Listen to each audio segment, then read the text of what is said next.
What does a former vice president's home look like after leaving office? Lavish mansions, sprawling estates, or a private retreat away from the public eye? Kamala Harris, after 4 years in Washington, has returned to her Los Angeles home.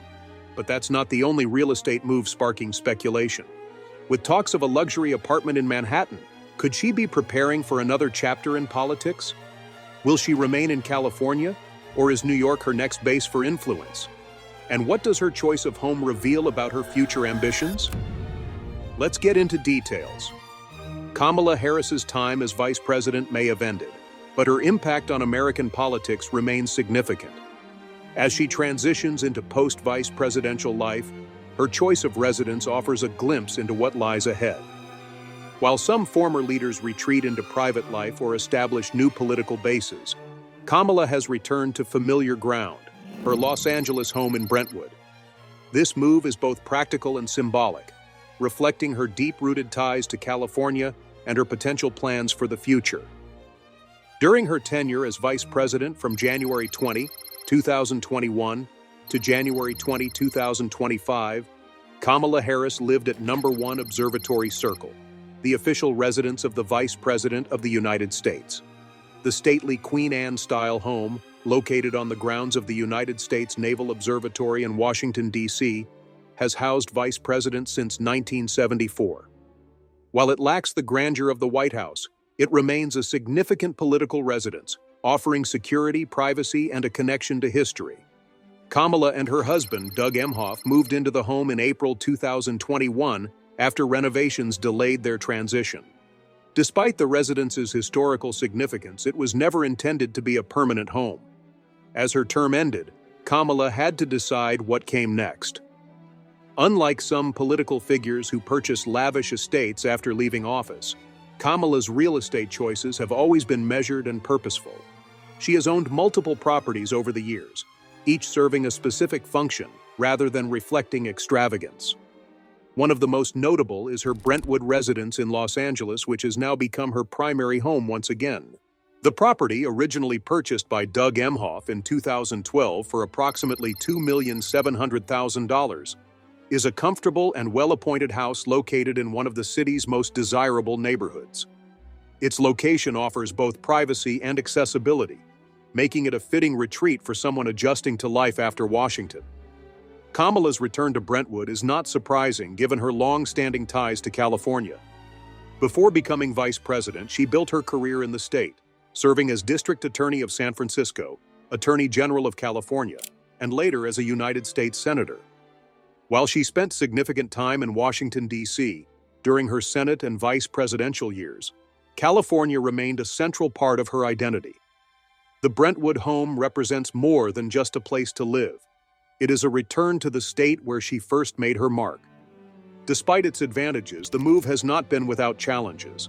Her return to Brentwood has reportedly caused some disruption in the neighborhood, with increased security measures and media attention affecting the usually quiet area. While some residents appreciate having a former vice president in their midst, others have expressed frustration over the heightened security presence. This is a common issue for high-profile political figures, as privacy and safety often require adjustments that impact those around them. Beyond her Los Angeles home, there has been speculation that Kamala and Doug may be considering additional properties on the East Coast. In January 2025, Doug Emhoff was seen touring a luxury apartment in Manhattan's Upper West Side, specifically in the Park Loggia condo building, where rent for a unit is listed at approximately $20,000 per month.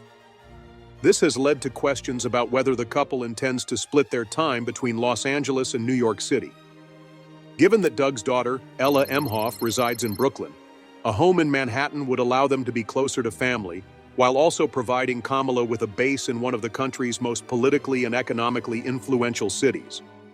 Real estate decisions often reflect broader life plans, and Kamala's housing choices may provide insight into her next steps. She remains a key figure in the Democratic Party, and while she is no longer in office, she has not indicated any plans to step away from public life entirely. There is speculation that she may write a book, a common move for politicians looking to solidify their legacy and stay engaged in public discourse.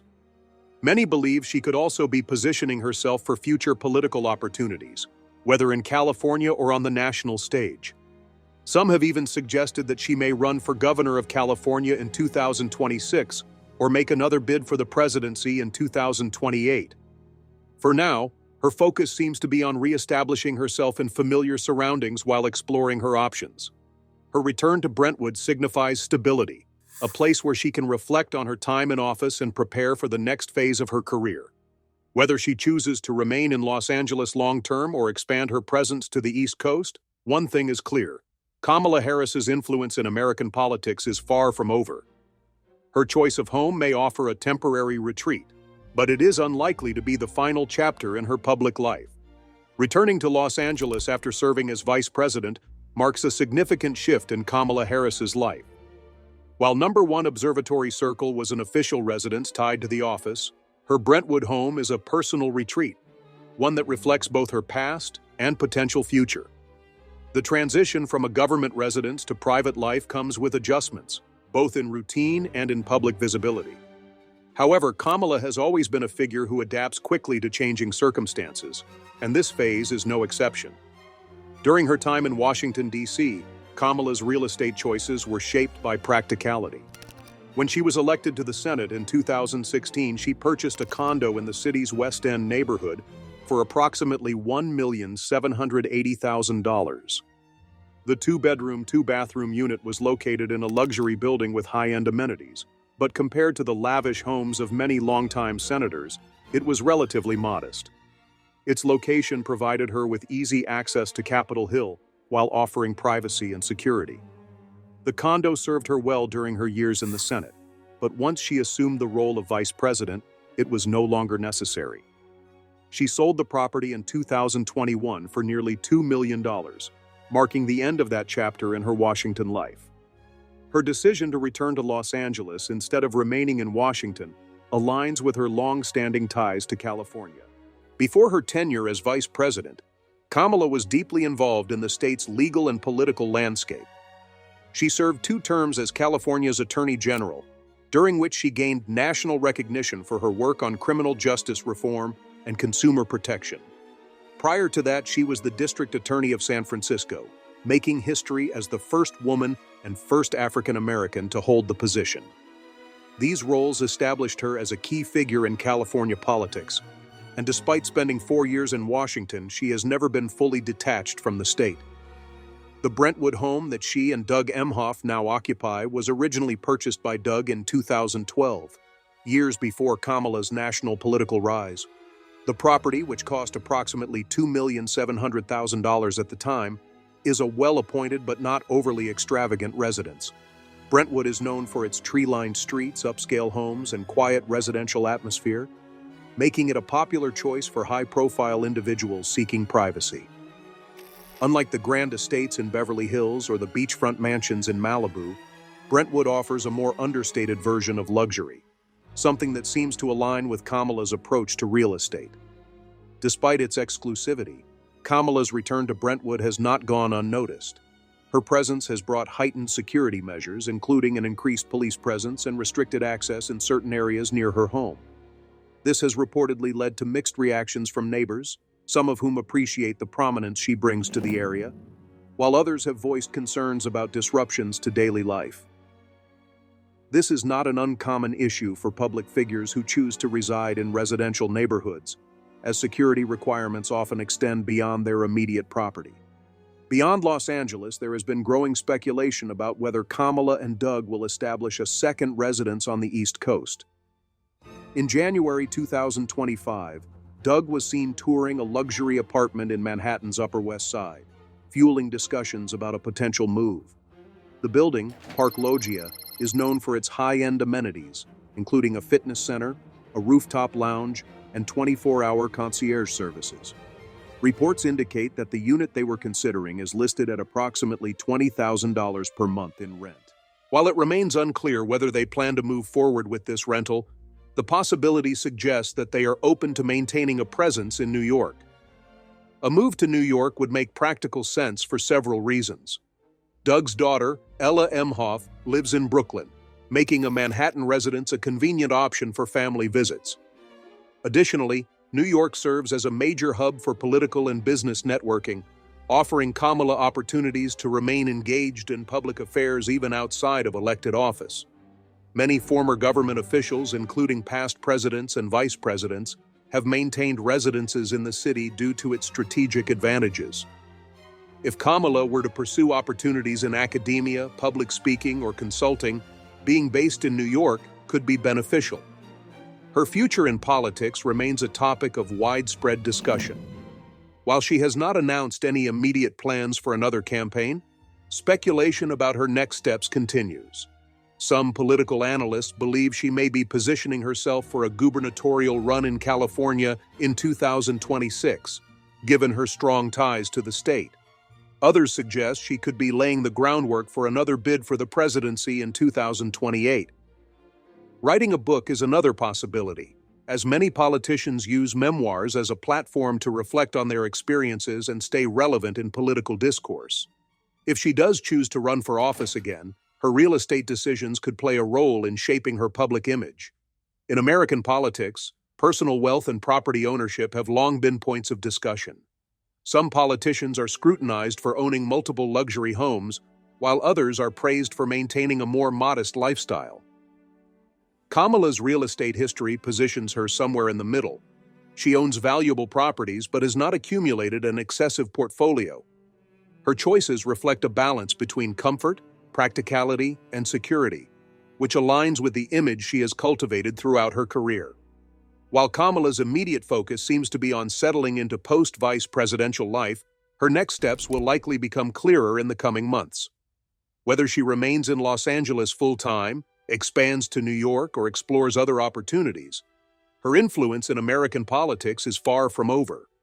Her time at #1 Observatory circle may have ended, but her place in the national conversation remains strong. For now, her Brentwood home serves as both a retreat and a potential launching pad for whatever comes next. As she navigates this transition, her real estate choices will continue to be a reflection of her evolving career and ambitions. Whether she steps back into the political arena or pursues other ventures, one thing is certain: Kamala Harris is not disappearing from the public eye anytime soon. Settling back into her Los Angeles home after leaving the vice presidency is a transition that marks both personal and professional shifts for Kamala Harris. While her time in Washington was defined by high-profile engagements, policy debates, and intense public scrutiny, her return to private life offers a period of reflection and recalibration.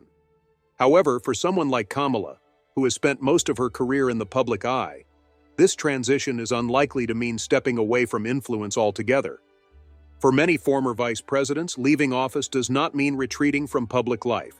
Instead, it often marks the beginning of a new phase, one that may include public speaking engagements, book deals, consulting roles, or preparations for a future run in politics. Kamala's real estate choices offer a glimpse into her next moves. By re-establishing herself in Los Angeles, she is reconnecting with the state that has been central to her political career.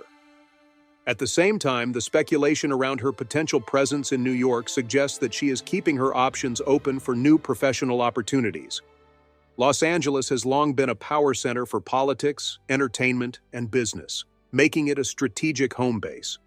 California remains the most populous state in the United States and is a dominant force in national politics. Kamala's deep ties to the state mean that her return is more than just a personal preference. It is a signal that she may still have a role to play in shaping the political landscape. Even without holding elected office, she retains a strong support network in California, including donors, political allies, and longtime constituents who see her as a key figure in the Democratic Party. Her home in Brentwood provides a comfortable but not ostentatious retreat. The property itself, while valuable, is not in the same category as the extravagant estates owned by some former presidents, senators, and high-profile political figures. Instead, it reflects Kamala's pattern of choosing real estate that is functional, secure, and well-positioned within key political and economic circles. This is consistent with her past decisions, from her San Francisco condo during her time as Attorney General to her Washington, D.C. condo while serving in the Senate.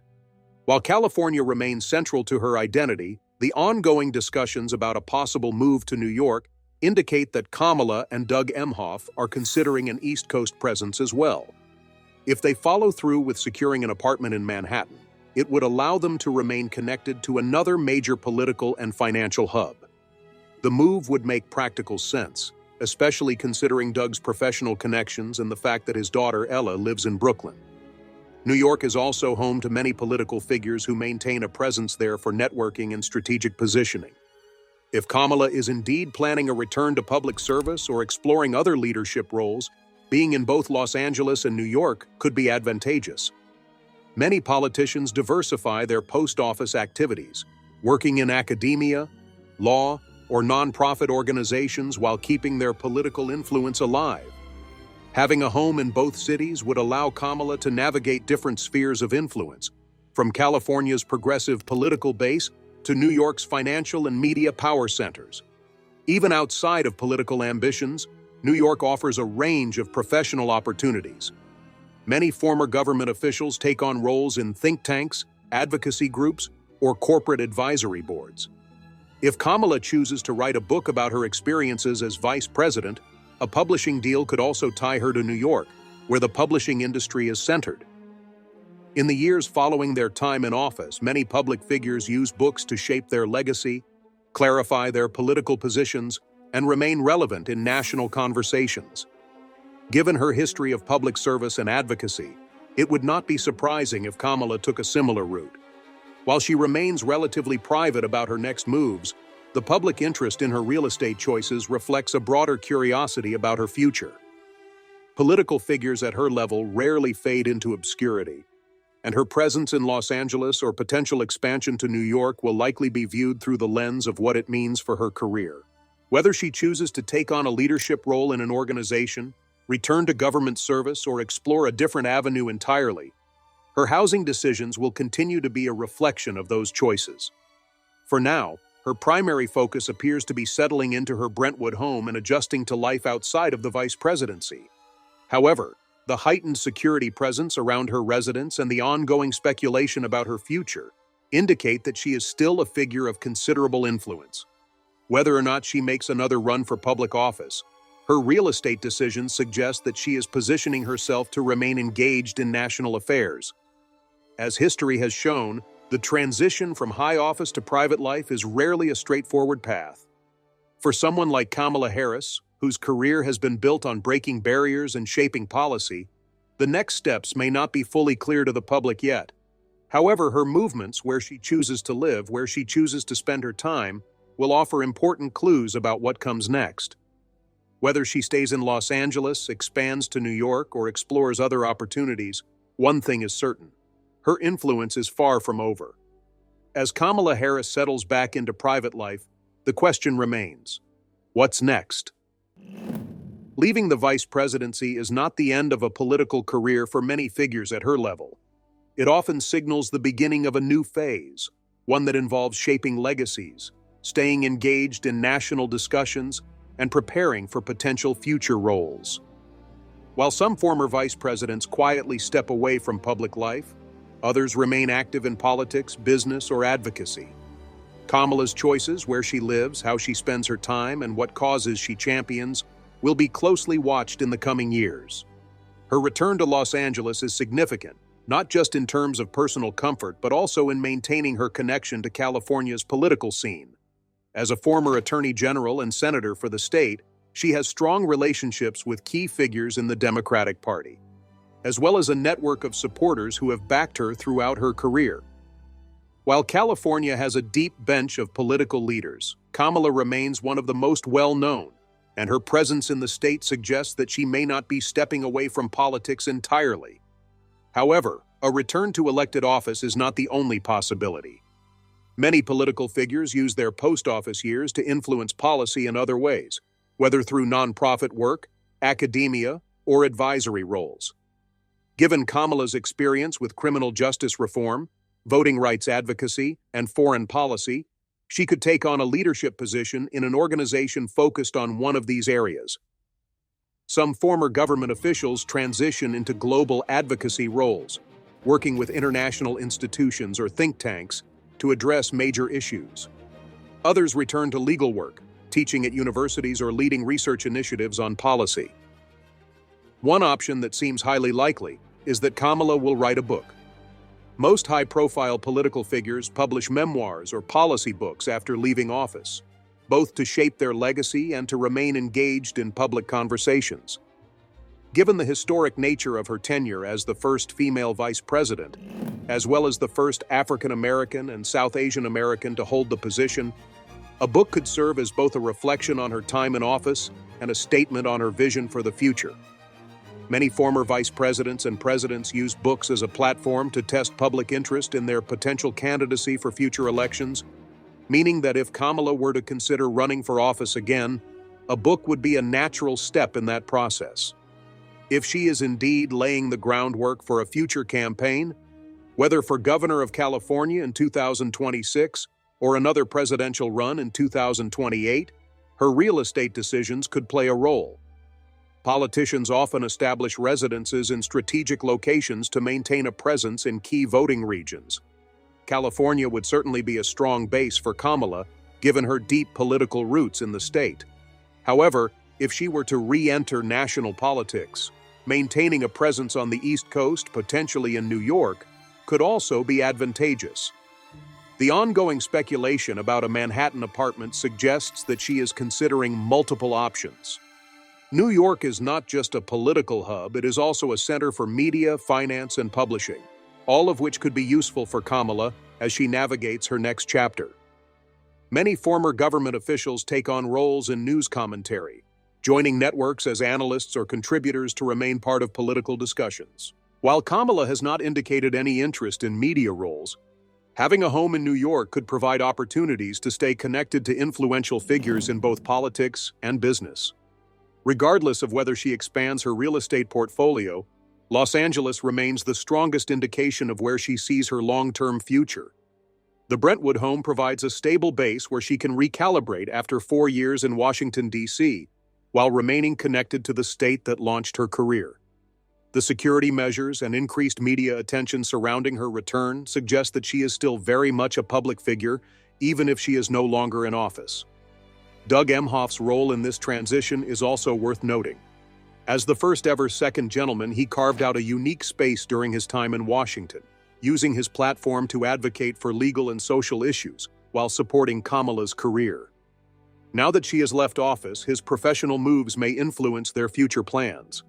His legal background and connections in both Los Angeles and New York mean that he, too, could have reasons for expanding their presence beyond California.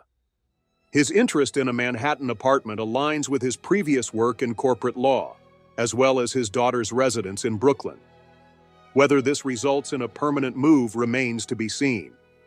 For now, Kamala Harris is in a period of transition, one that could determine the trajectory of the rest of her career. While she is no longer in office, her influence remains strong, and her next steps will shape how she is perceived in the years to come. If she chooses to remain in California, she could leverage her experience to take on leadership roles within the state's political and legal landscape.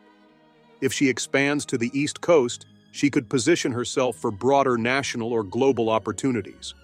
Her real estate decisions, while seemingly personal, are closely tied to her professional ambitions.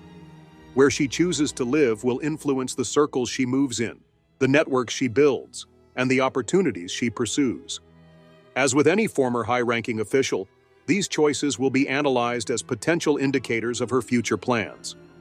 Whether she runs for office again, takes on a new leadership role, or charts an entirely different path, Kamala Harris remains a figure of interest in American politics. The transition from the vice presidency is not the end of her journey, but rather the beginning of a new chapter. What comes next will depend on how she chooses to shape her post-office career, where she positions herself, and how she continues to engage with the public. While her Brentwood home is her current retreat, the coming years will reveal whether it remains her permanent base or if she expands her presence elsewhere. Whatever she decides, Kamala Harris's place in the national conversation is far from over. With that, we have reached the end of today's video. If you have come this far with us, be sure to check out other videos on the channel.